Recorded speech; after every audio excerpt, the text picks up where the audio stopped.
Hi guys, hope you're all doing well. Today I'm going to show you one of my cold cut meats. Here we go. Beautiful, beautiful cold cut meat. My family loves it. It's easy to make. I think most of you will have these ingredients at home, and if not, the ingredients aren't that expensive either and fast to make also. But I want to show you how this one cuts. I just want to show you how thin you could actually cut this cold cut. Look how thin you can cut this cold cut. It's like paper thin. I don't want to make it too thin, but you can cut this meat really thin, and you've got deli meat for your family in no time at all. So I'm going to show you how I make it. Hopefully I have all the ingredients. If not, I might have to change it up, but I'll tell you what I used before. If I do make a little change this time around, I will tell you what I used before I made the change. So this way you have a choice of either following this one or following the one that I made previous. And that's what it looks like. This is a pineapple peppercorn deli meat. It is so delicious. So I'm just going to push this aside. Here we go. So good. Okay, so we're going to start off with, you're going to need a food processor. Here we go. Let me just clean this up. I'm going to put that there, and I'm going to have it later. So you're going to need a food processor for this. And we're going to start off with 1 cup of gluten. I'm going to make also a recipe for you where if you can't find gluten, or if you can't afford to buy it, because gluten might be a little expensive. Not that expensive, because it really does go a long way, but some people can't always afford it. So I'm going to show you also another recipe coming up. I'm going to show you how I make it if I run out of Vital Wheat gluten. I make it from scratch, and it's just as easy. When I make stuff, you know how I do it, right guys? I kind of just throw things together and add, and so I'm going to show you my measurements. Okay, we're going to start with 1/2 cup. And here's another 1/2, totaling 1 cup of Vital Wheat gluten. If you go into my description, you'll find where I buy it. And to this, we're going to add 1 tablespoon of pickling spices. If you don't have pickling spices, just use steak spice. I do use steak spice in here also. But if you don't want to use all these spices, you don't have to, right guys? This is how I make it. Here we go. We've got 1 tablespoon of pickling spices. Okay, now I'm too lazy to go down and get me my fresh beets, so I'm going to use beet powder. Now if you notice, there really isn't that much color. If I would use fresh beet, it would be pink more. It would be more pink. But because I use my beet powder that I have, I don't want to waste it. I need to consume it. That's what I use here. But you could tell there's hardly any color whatsoever. And I just dropped a piece in there. That's okay. Now, I bought a big bag of this. I'll show you the one I'm using. It's just organic beetroot powder. I probably didn't use as much as I should have. I'm going to try jacking up the quantity. Maybe it'll be a little pinker than what this deli meat is right here, which I'm going to put for you to look at. I had used 2 teaspoons. So this time around, I think I'm going to use a tablespoon and see what happens. 1 tablespoon. Hopefully it'll get... It's pink when you mix it, but when you cook it, the pink seems to go away. And I find that happens with beetroot powder. If I use the beet itself, like my corned beef brisket, then it keeps the color. But like I said, I've had this a while now, and I really want to consume it. I don't want to waste. So if it doesn't give me any color, I'm okay with it. I really am not worried. Okay, so we put 1 tablespoon, and that recipe there only had 2 teaspoons. So give and take. Okay, so I'm going to put a little bit of salt. I'm going to put about maybe a 1/2 tablespoon of salt. because the steak spice has salt, and the and my pickling spices have salt. So I'm only going to use half a tablespoon. Okay, now, last time I used chickpeas. I have no more chickpeas in jars. I am not going to start cooking chickpeas, so I'm going to replace that with a piece of tofu instead. And we'll see how this meat comes out. I mean, I'll do an update. I'll show you. So I am using, let me see what I have here. A nice chunk. It's about almost a 1-inch chunk. There we go. 2 pieces of maybe, let me see. That's about a 1.5 inch. Yeah. So it's like a 1.5 inch slice. Not the long way, the shorter way. I can't measure this, so just play it by ear, guys. Okay? So I'm going to use that tofu because I don't want to waste it. I've made deli meat with tofu and it comes out really good, so I'm not worried. Okay, so now I'm going to use Aquafaba. So I'm going to use about 2 tablespoons of this. 1, 2. If you don't have Aquafaba, don't worry about it, guys. Do not stress. It's not the end of the world. Okay, 2 tablespoons of tapioca starch. Let me just dry my tablespoon. I should have done the tapioca before my Aquafaba. Let me get some paper towels. Okay, hi Chi-Chi. Okay. And I'm going to make it kind of heaping. 1. And here's the other one, 2. Telling you, very easy, and half the time you have this stuff. Now I use tapioca starch, but if you don't have tapioca starch, use cornstarch. Use whatever starch you have. It's going to work, guys. We're going to put some agar. And we're going to put about 1 level agar. I'm using the powder. Now I'm going to show you. I buy this at my Asian market. That's the one I'm using. It's got like the old envelope look on the side. That's the one I'm using, agar. I'm sure you can find that on Amazon or any of your local Asian market for sure. Okay, now I'm going to show you what I picked up not long ago. Where is it? Okay, I picked up, and I'll tell you where I bought this. I bought this online. Okay, I bought, these are flavors, and they're vegan, by the way. If you go to oflavors.com, you're going to find they have beef flavors, pork flavors, barbecue flavors. They even have cheese flavors. And I picked up some for myself, and that's what I use in this recipe. I am using the barbecue from oflavors.com. And how many drops do I use in this recipe? I use about 7 drops.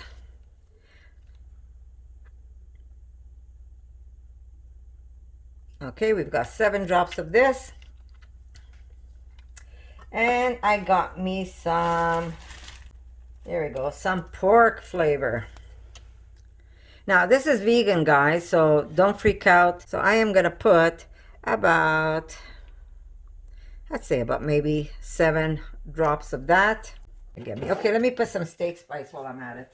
And we want about, I say, a tablespoon of steak spice. We need some yellow mustard. And yellow mustard, we're going to put about 2. Did I get it on my t-shirt? Here we go. Ooh, sorry about that. How about 2 tablespoons of yellow mustard?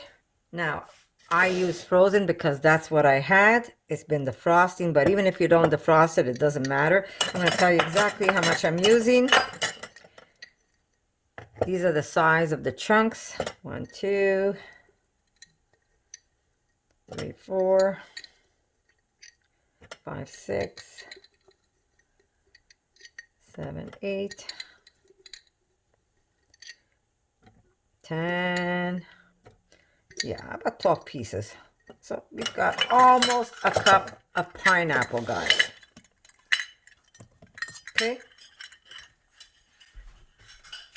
now we're going to need milk, and that's any milk you have. So because I'm using tofu, I'm going to use less than a third just to play it by ear. I'm going to start off with a bit and then add more.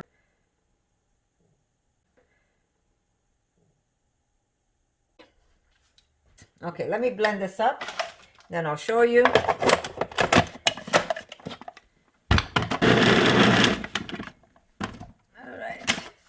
Let me just scrape it down. You can see I do need more. I'm good with some extra milk. So I'm using that 1/3 to start off with. There we go. And we're going to put it back in and keep blending, guys.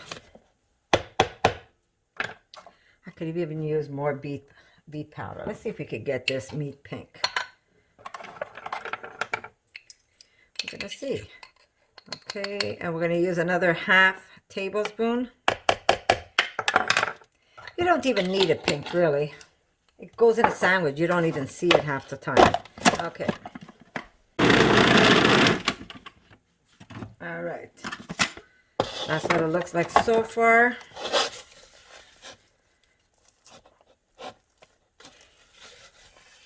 Let me see.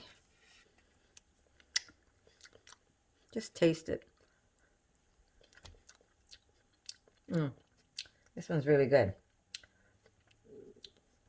Really good. Yes, I'm going to put some coconut oil. So I am going to put, here we go. Now guys, I'm okay with the coconut flavor. If you don't like that taste of coconut, it does have a buttery taste. But if you don't like that, use refined coconut oil. I prefer not using anything refined if I can, especially when it comes to fats. So that is why I'm using this. I could maybe use some extra liquid in this. So I'm going to add just a little extra milk because I want this just a little softer. Let me put another maybe tablespoon of milk. Here we go. Maybe 2. Let's do 2. Oh, 2 tablespoons of milk extra because my tofu, I use way more tofu than I use chickpeas. Chickpeas, when I added the chickpeas, all I did was I went into my jar and with a spoon, I picked up 4 tablespoons of chickpeas. This time I'm using my tofu because I don't want to waste it. And so I put whatever I had left in my jar. Okay, so here we go. We're going to blend this up. Do I want to put rice? I guess I'm going to put a little bit of rice. I am putting 1/3 cup of cooked rice. I'm using brown because that's what I have. And what that does is kind of helps make that look like as if you have fat running through your meat. I'm slowly killing this one. But you see all the white in the meat? That's what the rice is going to do. Plus the tofu is going to also give that look. So I'm going to be okay with this. So I'm just going to keep blending this and then I'm going to show you what it looks like.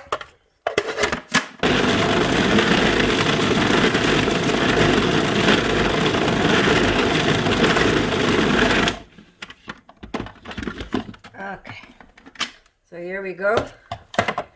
Here is my beautiful deli meat.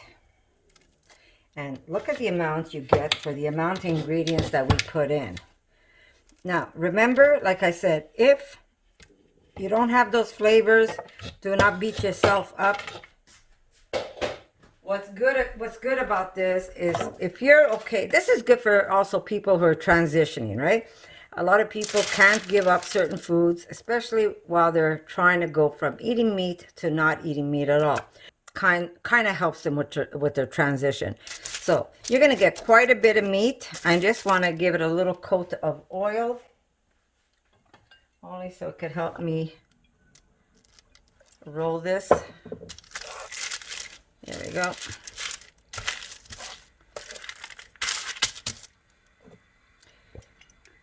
If you're looking for low fat, then I'm going to say leave out all the oils and the fats. The only problem is it won't be the texture. You won't get that cold cut texture, I guess. Okay, so let's just tuck this in as much as I can. Roll, roll, roll. There we go. I'm gonna kind of tuck it that way. And now we're gonna use aluminum paper to help us bundle this up.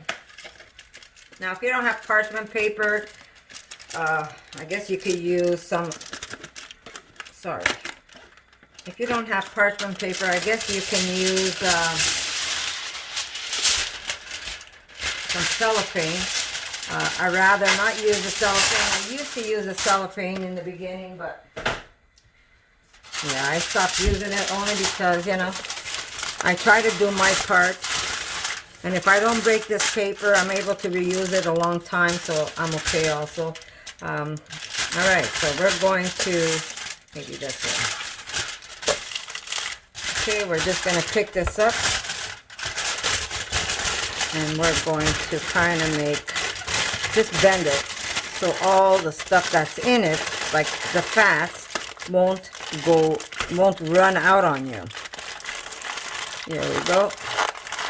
And bend it in. And then you're going to grab the two ends. And how thick is really up to you. If you want to make it more like a salami, you can make it more long, like this one. Well, it's about the same size. But that's really up to you. Give it a good twist on both ends. You want this nice and firm. And there you go. We are ready to put this in the steamer. I'm going to use a pressure cooker. If you don't have a pressure cooker, I'm going to say use a steam basket. Maybe not make it as long so it'll fit inside your steam basket. It'll be a little wider. But you can use a steam basket. But if you're going to do it over the stove, because half the time the steam is going to escape and you need more time to cook it. But because I'm using a pressure cooker, all the steam is going to stay in and it's going to cook this up easy.